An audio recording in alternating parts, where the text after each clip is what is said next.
अस्सलाम वालेकुम स्टूडेंट्स, कैसे हैं आप लोग? ठीक ठाक हैं, खैरियत से होंगे। इस लेक्चर के अंदर हम जितना हमने पुराना अपना चैप्टर नंबर 6 पढ़ा है, इस लेक्चर के अंदर हम जो है वो उसको रिव्यू करेंगे। जितने टॉपिक्स हमने पढ़े थे, तो सबसे पहले तो आपका जो टॉपिक था वो था ग्राफिक्स की डेफिनेशन और टोटल नंबर ऑफ़ मोड्स कितने होते हैं ग्राफिक्स के।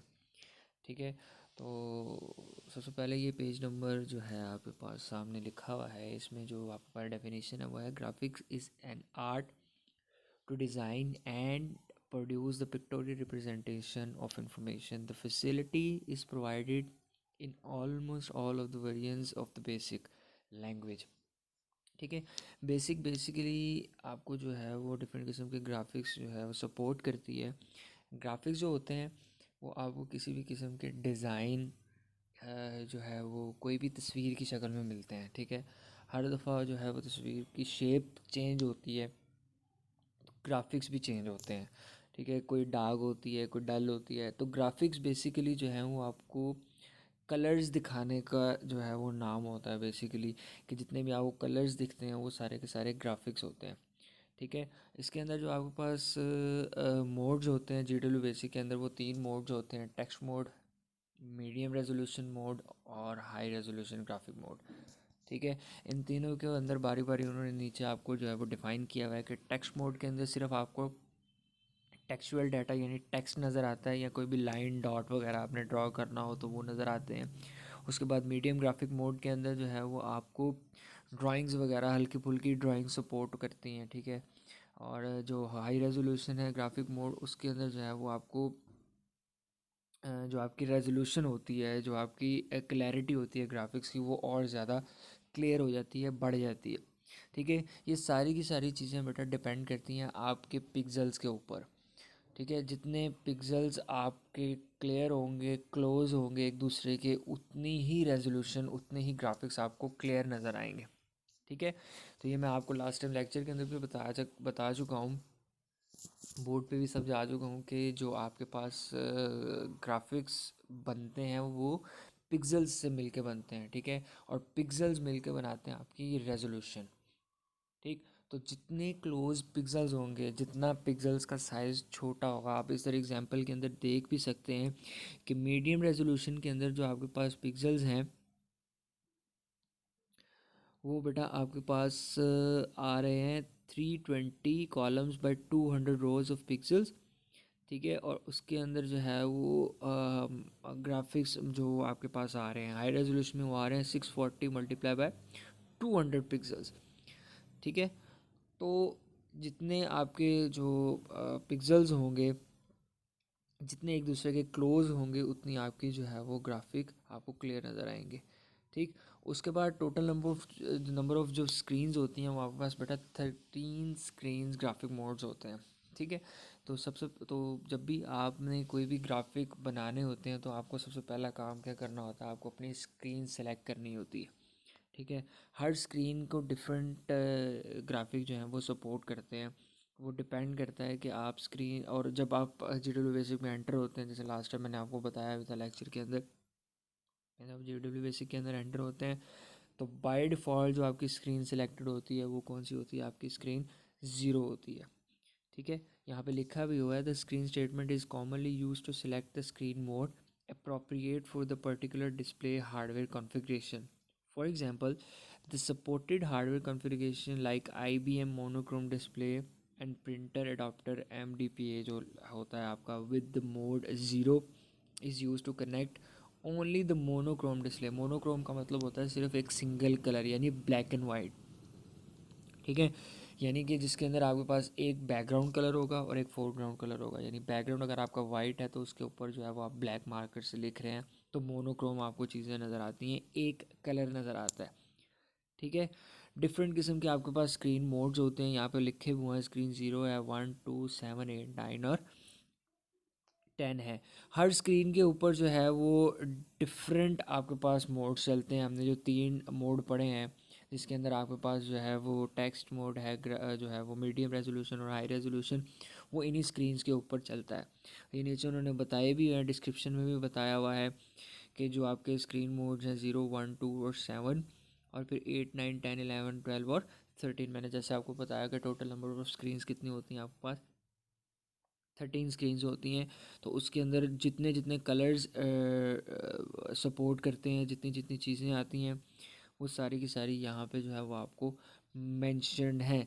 तो सबसे पहला काम आपने क्या करना होता है ग्राफिक्स के अंदर, सबसे पहला काम आपका ये होता है कि आपने अपनी स्क्रीन सेलेक्ट करनी होती है। ठीक है, स्क्रीन के साथ ही जो है वो आपका सारा का सारा डिपेंड करता है कि अगर आप स्क्रीन ज़ीरो सेलेक्ट कर रहे हैं तो उसमें कौन से ग्राफिक्स शो होंगे, अगर आप स्क्रीन 13 सेलेक्ट कर रहे हैं तो उसमें कौन से ग्राफिक्स होंगे। तो इसीलिए स्क्रीन सेलेक्ट करना is the most important part. Simple इसका फार्मूला है, मैंने आपको ऑनलाइन जब जूम लेक्चर्स के अंदर जो है मैंने आपको बताया भी हुआ है कि किस तरीके से आप स्क्रीन सेलेक्ट कर सकते हैं। ठीक है, उसके बाद जो हमारा टॉपिक था वो था ये कलर कॉम्बिनेशन भी लिखा हुआ है स्क्रीन ज़ीरो पे कौन कौन सी चीज़ें आती हैं। ठीक है, स्क्रीन 1 पे, स्क्रीन 2 पे, स्क्रीन 7, 10 पे, सारे के सारे लिखे हुए हैं आपके पास, कलर स्कीम भी लिखी हुई है, किस तरीके से जो है वो आप इसको चेंज कर सकते हैं। उसके बाद नेक्स्ट टॉपिक जो था वो हमारा बेटा पी सेट का था। तो पी सेट जो है वो बेसिकली किसी भी ग्राफिक मोड के अंदर जब आप एक ख़ास पॉइंट को टच करते हैं, ख़ास पिक्सल को एक्सेस करते हैं, तो उसके लिए जो हमें स्टेटमेंट इस्तेमाल करनी पड़ती है वो होती है बेटा आपकी पी सेट की। यहाँ पे आपको डेफिनेशन में नज़र भी आ रहा होगा, to display a point at a specified place on the screen during use of graphic modes. ठीक है, तो किसी भी एक ख़ास पॉइंट को जब आपने डिस्प्ले कराना होता है तो आप क्या इस्तेमाल करते हैं, आप पी सेट स्टेटमेंट इस्तेमाल करते हैं। ठीक, इसका काम सिर्फ और सिर्फ आपको जो है पॉइंट वैल्यूज़ दिखाना होता है। ये आप देख भी सकते हैं, कहता है कि जो आपके coordinate value can be beyond the edge of the screen.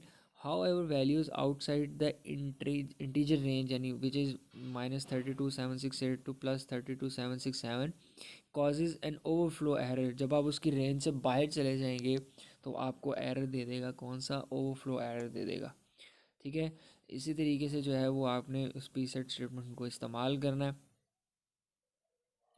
उसके बाद जो है वो आपके पास हमारी स्टेटमेंट आई थी सर्कल स्टेटमेंट। हमने आपको जो है वो सर्कल भी बना के दिखाया था, एलिप्स भी बना के दिखाया था, और आपके पास जो है वो तीनों जो सर्कल की शेप्स हैं, ये तीनों शेप्स हमने जो है वो GW बेसिक के अंदर ड्रॉ करके देखी थी। बस इनको इस्तेमाल करने का तरीका यही है कि जितनी आप इनकी प्रैक्टिस करेंगे, जितनी आप GW बेसिक के अंदर इसको ऑन करके, इसको समझ के, इसको प्रैक्टिस करेंगे, उतनी ही आपके लिए जो है वो ये फ़ायदेमंद होगी।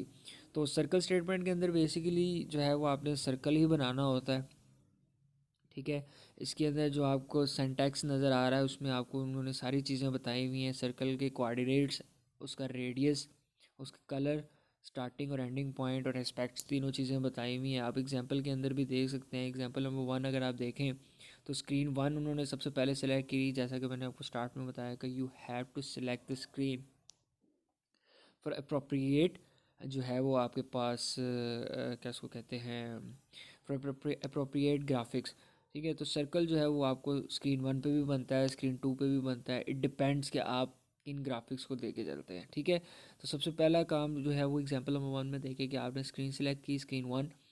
ठीक, उसके बाद आपने उसका रेडियस और वो सारी चीज़ें बताई, कोऑर्डिनेट्स बताएं, चूँकि जो सर्कल होगा, प्योर सर्कल होगा, वो इक्वल होगा। ठीक है, इसीलिए यहाँ पे इनकी वैल्यूज़ जो हैं वो 100 बताई हुई हैं आपको। ठीक, और ये जो तीसरी चीज़ है, ये आपको 50 जो नज़र आ रही है, ये आपकी एस्पेक्ट है।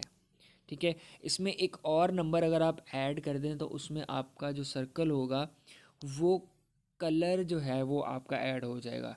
ये जो आपको सिंटैक्स के अंदर कलर नज़र आ रहा है ना, सर्कल XY रेडियस और आगे कलर लिखा हुआ है। ठीक है, अगर आप इसमें तीसरा नंबर जो है ये 100 तो इसके वो हो गए ना XY कोऑर्डिनेट्स। ठीक है, 50 जो है वो इसका एस्पेक्ट हो गया, और अगर इसमें आप एक और नंबर ऐड कर देंगे तो वो आपकी क्या हो जाएगा, उसका कलर हो जाएगा। तो जो इसी तरीके से एलिप्स है, एलिप्स जो है वो सर्कल की शेप है।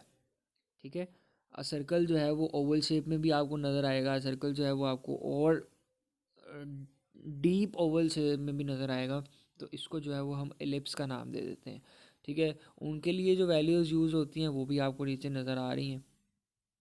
क्लियर है, तो ये सारी चीज़ें मैंने आपको जो है इसमें रिव्यू करवाई हैं, क्योंकि ये हम सारा कुछ पढ़ चुके हैं, ये टॉपिक्स हमने पढ़े हैं, हमने इनको GW बेसिक के अंदर जो है वो बना के भी देखा है, इसलिए मैंने जो है वो आपको इनको सारे के सारे जो है वो टॉपिक्स रिव्यू करवाए हैं, ताकि कोई भी किसी किस्म का कोई कन्फ्यूजन ना रहे। ठीक है बेटा जी। तो इंशाल्लाह जो है वो नेक्स्ट अब हमारी मुलाकात नेक्स्ट जूम क्लास में होगी। तब तक के लिए जो है वो आप लोगों से इजाज़त है। अल्लाह हाफिज़।